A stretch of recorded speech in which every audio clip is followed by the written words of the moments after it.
appearance of the handbag in all three societies can be considered evidence of the natural mixing of ancient Middle Eastern civilization. For nearly 5,000 years, humanity has been staring at the same mysterious object without realizing what it might be. Carved into ancient stone, pressed into clay, and carried by towering figures who appear again and again across civilizations separated by thousands of miles, the object looks almost absurdly familiar. A small, perfectly rectangular bag with a curved handle. But the deeper researchers went into the ancient records, the stranger the pattern became. The same shape keeps appearing beside gods, kings, sacred trees, and figures associated with the transmission of knowledge. Was it simply an ancient ritual container? A symbolic object? Or were civilizations across the ancient world preserving the memory of something far more specific? For decades, archaeologists and art historians largely treated the object as a minor piece of religious symbolism. It was documented, classified, interpreted, and placed back into museum collections.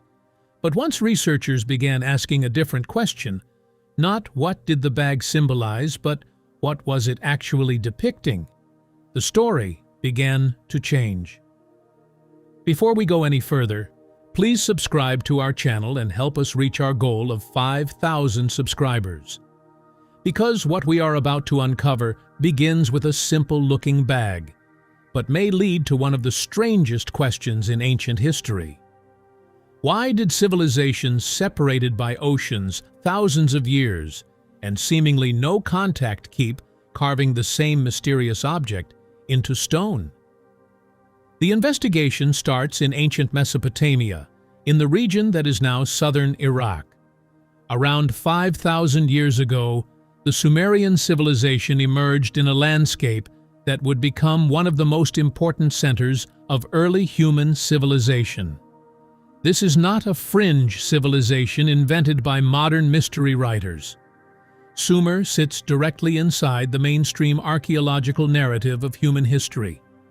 The Sumerians developed one of the world's earliest writing systems, organized large-scale agriculture, constructed cities, developed sophisticated systems of administration, recorded astronomical observations, and produced some of the earliest known legal and literary traditions. These were not people living outside the boundaries of organized society. They were among the people who helped create those boundaries in the first place. And when they began recording their world in clay and stone, they left behind an extraordinary amount of information about what they believed, what they feared, what they worshipped, and what they considered important. Buried inside that enormous visual record is a peculiar object that appears far more consistently than you might expect: the small rectangular bag. One of the most striking examples appears in ancient Mesopotamian relief art associated with divine or supernatural figures. Similar objects appear in carved seals, monumental reliefs, and representations of beings performing ritual actions. The details vary slightly from one artifact to another, as you would expect from artists working centuries apart, but the basic structure remains remarkably recognizable. There is a compact body, a curved handle, and a distinctive way of holding the object at approximately hip level. The figure's arm is often slightly bent, as though the object has enough weight or importance to require a deliberate grip. In some representations, the figure holds the bag in one hand while carrying a pine cone-like object in the other.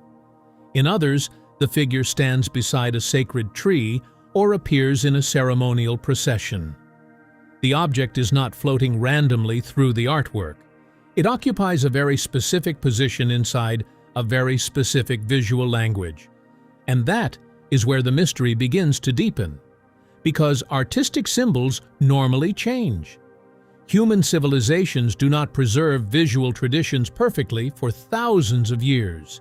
Religious symbols evolve as kingdoms rise, languages change, political systems collapse, and new cultures absorb older traditions. Even familiar symbols can transform dramatically across centuries.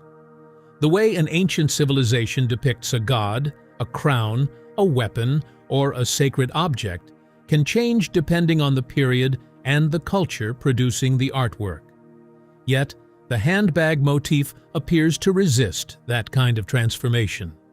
Across centuries of Mesopotamian artistic tradition, its proportions remain surprisingly stable. The handle still curves over the top. The body remains compact and rectangular. It is still carried close to the hip. It still appears in association with supernatural or elite figures.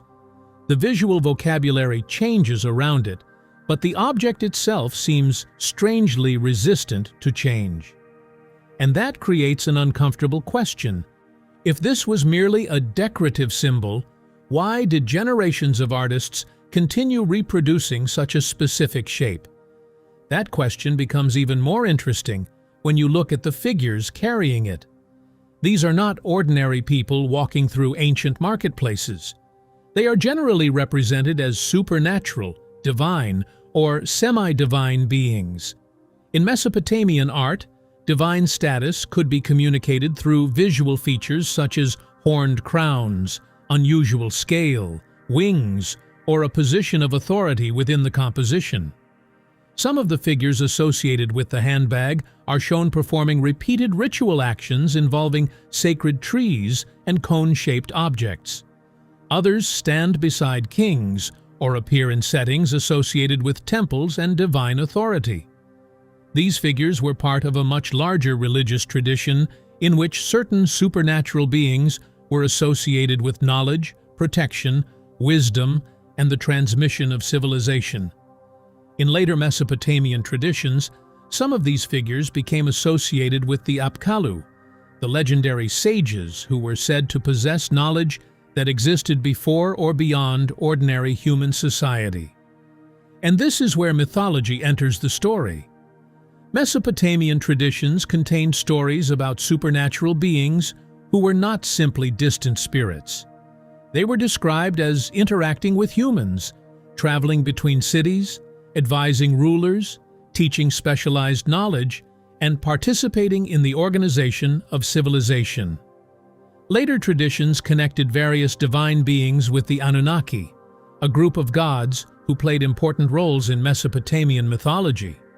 According to these traditions, civilization was not simply something humanity invented independently. Knowledge could be transmitted from the divine world to the human world. Agriculture, kingship, writing, craftsmanship, ritual practices, and other elements of organized society could be understood as gifts or powers belonging to the gods. To a modern historian, these stories are mythology, and that distinction matters. Mythology is not automatically historical evidence. Ancient societies routinely created divine explanations for the origins of their institutions and technologies. But the strange thing about the handbag is that the mythology and the artwork seem to intersect around the same recurring objects. One of the most important concepts to understand here is the Sumerian idea of the Me. In Mesopotamian mythology, the Me were associated with the powers, principles, institutions, and attributes that made civilization possible. They could include kingship, priesthood, crafts, writing, music, weapons, and other elements of organized human life. The famous myth involving the goddess Inanna and the god Enki describes Inanna acquiring the Me and taking them to Uruk. The concept is complicated, and scholars have debated exactly how the Me should be understood. But one thing makes them fascinating for this mystery. They are not presented simply as vague philosophical ideas. Within the mythology, they can be possessed, transferred, controlled, and taken from one divine being to another. Civilization itself becomes something that can, in a sense, be carried. And now the image of the handbag begins to look different. Imagine standing in ancient Mesopotamia thousands of years ago and seeing a carving of a supernatural figure carrying a compact container in one hand, while performing a ritual action with the other. To the modern eye, it may look like a simple bag, but to the people who created the image, the object could have carried a meaning that was immediately obvious to them.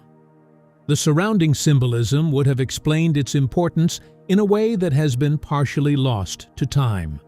The sacred tree, the divine figure, the cone-shaped object, the ritual posture, and the container may have formed one integrated visual language.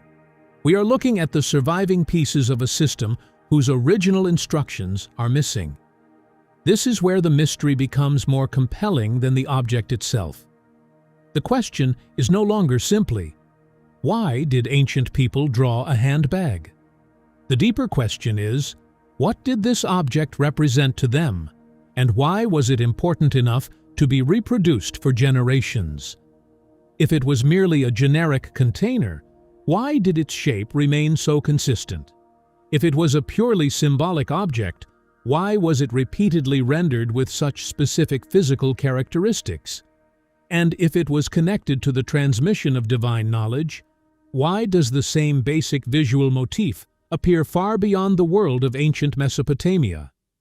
That is the point at which a seemingly ordinary artifact begins opening a much larger historical question. The bag itself may be small, but the trail it leaves behind is enormous. It leads from the earliest cities of Mesopotamia into the mythology of divine teachers, into the strange visual language of sacred trees and ritual objects, and eventually toward other ancient civilizations where remarkably similar objects appear in the hands of figures associated with supernatural knowledge. The further researchers follow that trail, the harder it becomes to dismiss the handbag as a meaningless decorative detail. And perhaps the most unsettling possibility is not that the ancient people who carved these images misunderstood what they were seeing, but that they understood it perfectly. Perhaps the handbag was not supposed to be mysterious to them at all. Perhaps it was a familiar object within a tradition that survived for thousands of years, while the meaning behind it gradually disappeared. The ancient artists may not have been inventing the image. They may simply have been preserving it. And if that is true, then the question changes completely. The mystery is no longer, why did ancient civilizations draw the bag? The mystery is what was important enough to be carried inside it. But this is where we have to slow down, because the moment you begin treating the handbag as a physical object, rather than a purely symbolic motif, the entire question changes. We are no longer asking what an ancient priest believed the object represented. We are asking whether thousands of years of artists were attempting to preserve the memory of something specific. And that distinction matters. Symbols can evolve. Symbols can be reinterpreted. Symbols can be absorbed into new religions and given entirely new meanings. But a physical object has constraints. It has proportions. It has weight. It has a shape that exists for a reason. And if generations of people are reproducing that shape with unusual consistency, then there is at least a legitimate archaeological question hiding underneath the mythology. Were they copying an abstract symbol, or were they faithfully reproducing something they believed they had to get right? For most of the 20th century, almost nobody was asking that question in a systematic way. The handbag existed in plain sight, but it lived in the background. Archaeologists cataloged it. Art historians described it. Museum collections preserved it. Occasionally, someone outside mainstream archaeology would point to the object and make an extraordinary claim about ancient technology or visitors from the stars. Those claims were generally easy to dismiss, and many of them deserved to be dismissed because they were built on speculation rather than evidence. The problem was that the existence of bad interpretations made it easier to ignore the legitimate question underneath them. The serious academic response became essentially to classify the object as religious symbolism and move on. But by the late 2000s, and especially throughout the 2010s, a different approach began emerging. Researchers from different disciplines started asking whether the handbag could be studied the same way engineers study an artifact today. Instead of beginning with the question, "What does this symbolize?" they began with something much simpler. What exactly are we looking at? That change in perspective sounds small, but it completely alters the investigation. Suddenly, dimensions matter. The relationship between height and width matters. The curvature of the handle matters. The apparent thickness of the walls matters. Even the position of the figure's hand becomes useful information because the way an object is carried can reveal something about its weight, balance, and function. This is where archaeology begins to overlap with structural analysis, physics, engineering, and materials science. An archaeologist may look at a relief and see an important religious symbol. An engineer may look at the same relief and immediately ask whether the object could actually have functioned in the way scholars assume. A materials scientist may ask what kind of substance could have been stored inside it. A structural analyst may ask why the handle has that particular geometry. None of these questions proves anything extraordinary by itself, but together they create a much more detailed picture of what the ancient artist may have been trying to represent. And once researchers began treating the handbag as an object that could be measured, the results became difficult to ignore. Imagine taking hundreds of ancient representations, photographs, scans, and detailed drawings, and placing them into a single analytical framework.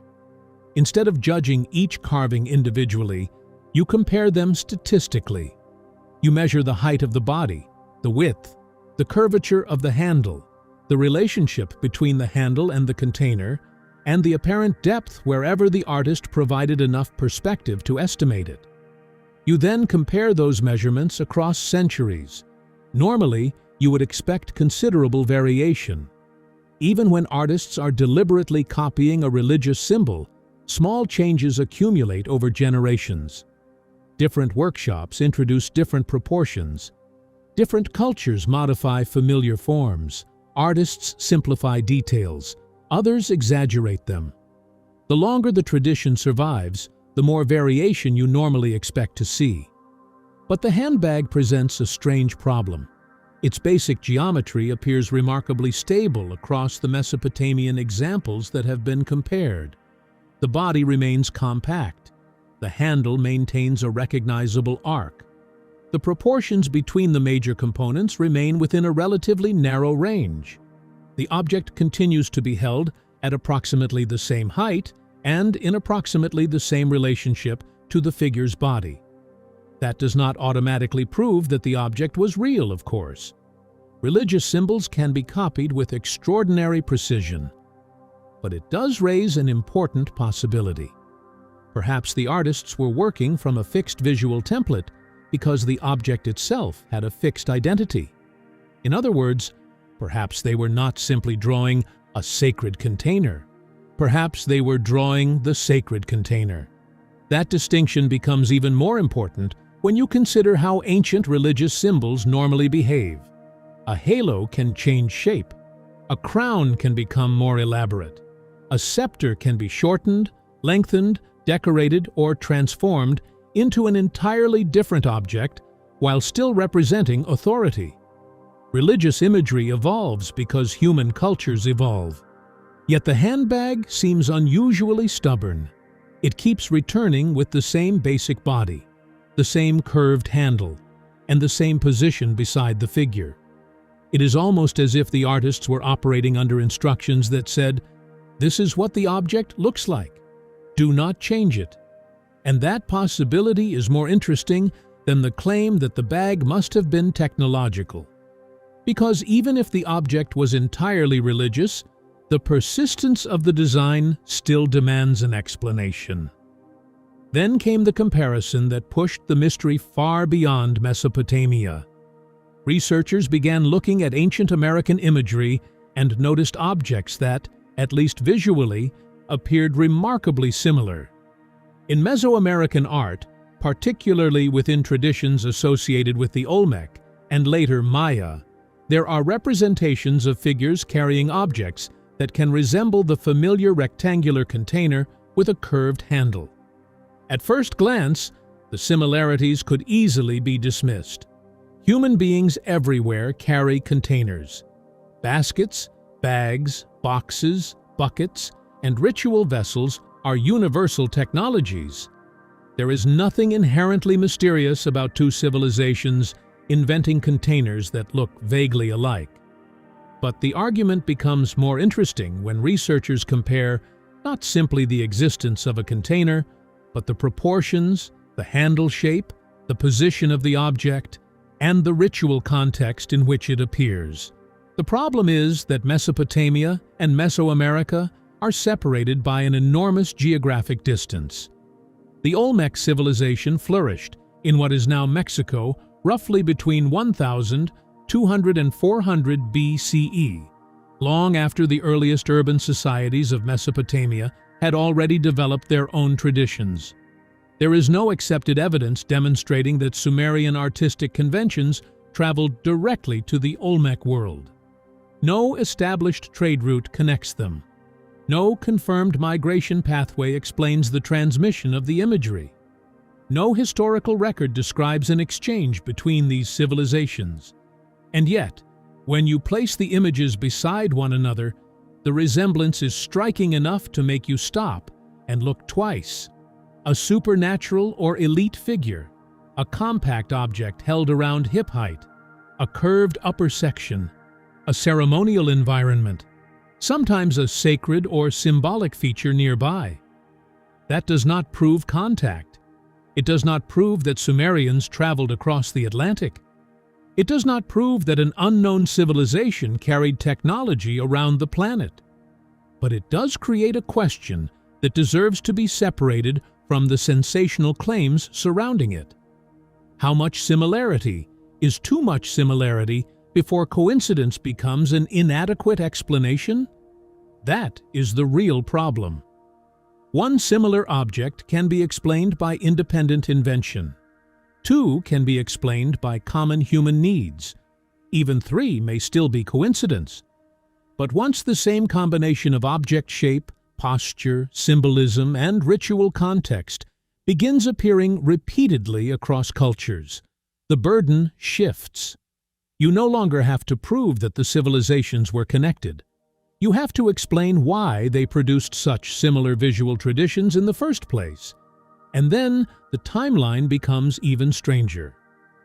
The handbag-like motif has been associated by some researchers with imagery at Göbekli Tepe in southeastern Turkey, a prehistoric monumental site that fundamentally changed the way archaeologists think about the origins of complex human societies.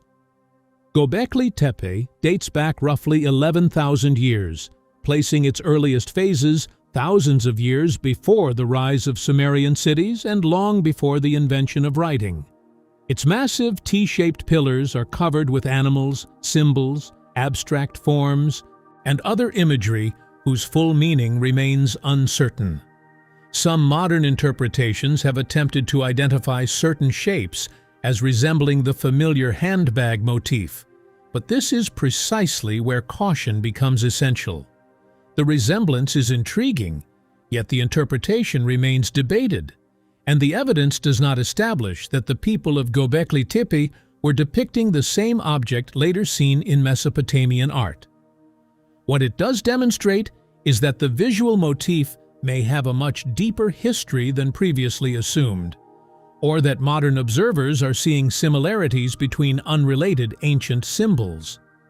That distinction is crucial because this is where a mystery documentary can easily cross the line from investigation into certainty.